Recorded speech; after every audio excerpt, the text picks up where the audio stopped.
संतों ने उपदेशों के माध्यम से समझाया, बहुत से संतों ने उनको सामने साक्षात करके दिखाया कि तुम्हारे मन में ये विचार चल रहा है, वो विचार चल रहा है, तुम यहाँ नहीं हो। नानक जी ने भी एक को दिखाया कि तुम तो अपने अस्तबल में लगे हुए हो, घोड़ों की चिंता हुई है। और भी बहुत महात्मा थे जिन्होंने ये बताया कि तुम साधना में नहीं थे, आज तुम तो बैलों को बछड़ों को देख रहे थे, इनका क्या करना है।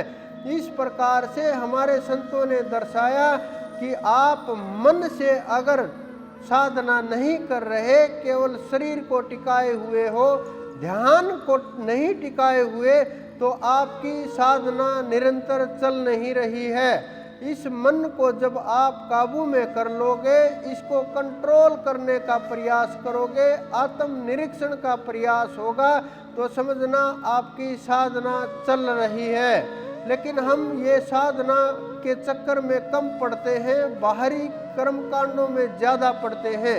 बाहरी कर्म कांडों से मुक्ति नहीं हो सकती। मैंने पिछली बार भी बताया था, बहुत लोगों को ये विचार उत्पन्न हुआ, बहुतों ने मेरे से सवाल भी किया कि आपने बोल दिया कृष्ण को प्राप्त करके भी जीवन मुक्त नहीं हो सकते, तो ऐसा क्यों? ऐसा इसलिए है कि कृष्ण को प्राप्त करने के बाद भी जीवन मुक्त इसलिए नहीं हो सकता क्योंकि वो उस परम सत्ता में से निकल करके आए हैं, उस ताकत में से निकल करके आए हैं, वो सीमित कलाएं ले करके आए हैं, वो उस पूर्ण परमेश्वर में से निकल करके आए हैं। जब तक कृष्ण हाथ खड़ करके उस पूर्ण परमपिता परमेश्वर तक नहीं ले करके जाएंगे, तब तक आपका जीवन मुक्त नहीं हो सकते। गोलोक तक पहुंच सकते हो और लोकों तक भी पहुंच सकते हो, अनंत अनंत सुख की प्राप्ति कर सकते हो, लेकिन जीवन मुक्त नहीं हो सकते जब तक आपको आत्मा का ज्ञान नहीं होगा, आत्म ज्ञान नहीं होगा। इस संसार के अंदर बहुत से लोग, कुछ लोग आत्मज्ञानी लिखते हैं, कुछ लोग तत्व ज्ञानी लिखते हैं, कुछ लोग ब्रह्म ज्ञानी लिखते हैं। इन्हीं शब्दों के अंदर आप तोलते रहते हो, इन शब्दों का अर्थ मालूम नहीं पड़ता कि तत्व ज्ञान क्या है, ब्रह्म ज्ञान क्या है, आत्म ज्ञान क्या है, कौन बड़ा है, कौन छोटा है, क्या चक्कर है। हम ब्रह्म ज्ञानी को कभी श्रेष्ठ मानते हैं, कभी तत्व ज्ञानी को श्रेष्ठ मानते हैं, आत्म ज्ञानी को थोड़ा ये समझते हैं कि नहीं, इसको तो केवल आत्मा का ज्ञान है, ये ब्रह्म ज्ञानी लिख रखा है तो ये ब्रह्म का ज्ञान हो गया। जब ब्रह्म का ज्ञान हो गया तो ये ऊंची स्थिति में है, ये और ऊंचे हैं, ये और बड़े हैं। लेकिन शब्दों का अर्थ न जानते हुए, इस ब्रह्मांड के रहस्य को न जानते हुए, संतों की चाल को न जानते हुए, उनके शब्दों को न पहचानते हुए, मर्म जाने बिना हम सोच विचार में स्वयं वही जो मैंने बोला निरीक्षण में लगे हुए हैं। लेकिन इन शब्दों के रहस्य को बहुत कम लोग जान पाते हैं। जो ज्ञान होता है, जो तत्व ज्ञान होता है, जो बोलते हैं तत्वदर्शी संत के पास होता है, तत्वदर्शी का अर्थ होता है, तत्व ज्ञान का ये अर्थ होता है, मतलब होता है कि जिन्होंने इस संसार के जितने भी तत्व हैं, जितनी भी प्रकृति है, जितना भी आप इन नेत्रों से देख रहे हैं, जितना भी आप दसों इंद्रियों के द्वारा अनुभव कर रहे हैं, सब की सब वस्तुओं का, तत्वों का ज्ञान हो गया। उन्होंने उनको जान लिया, उसके रहस्य को समझ लिया कि कौन सा तत्व किस वस्तु को पैदा करता है, किस वस्तु को मिटाता है। उसका जिसको रहस्य का पता चल गया उसको तत्व ज्ञानी कहते हैं।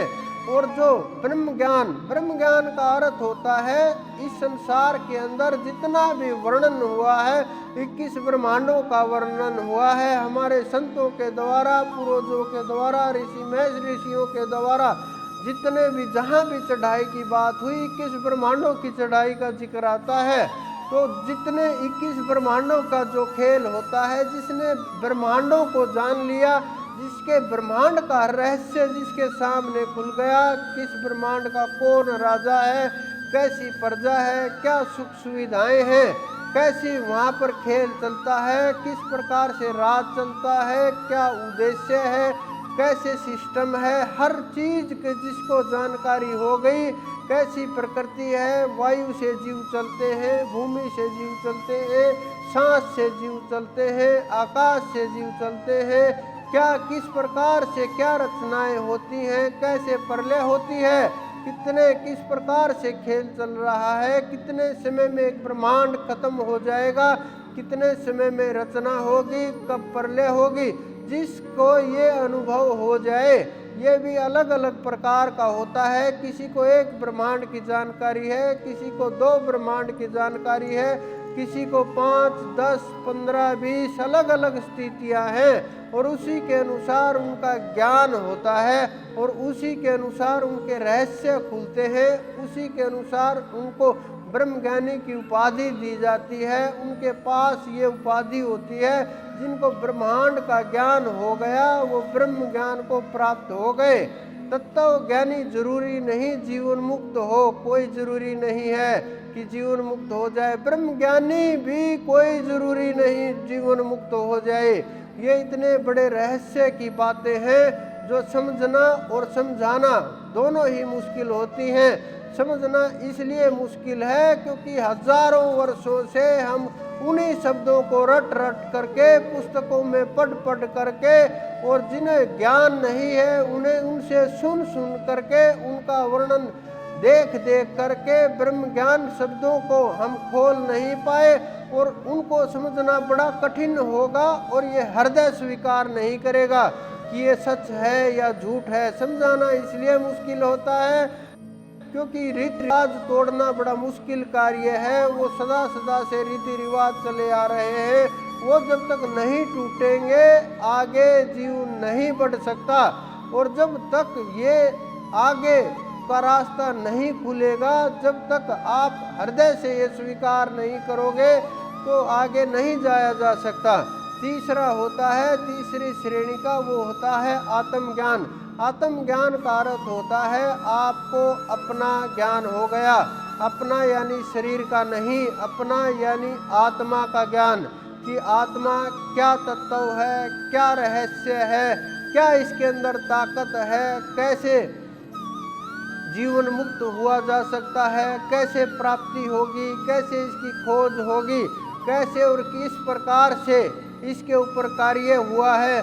जब आत्मा का ज्ञान हो जाता है, किसी भी रास्ते से हो, कैसे भी हो, उसका कोई जोड़ नहीं हो सकता और वही जीवन मुक्त होता है जिसको आत्मा का ज्ञान हो गया है, जिसको आत्मा की प्राप्ति हो गई है और जिसने आत्मा की खोज कर ली है, समय की खोज कर ली है, वही जीव जीवन मुक्त हो सकता है, नहीं तो जीव जीवन मुक्त नहीं हो सकता।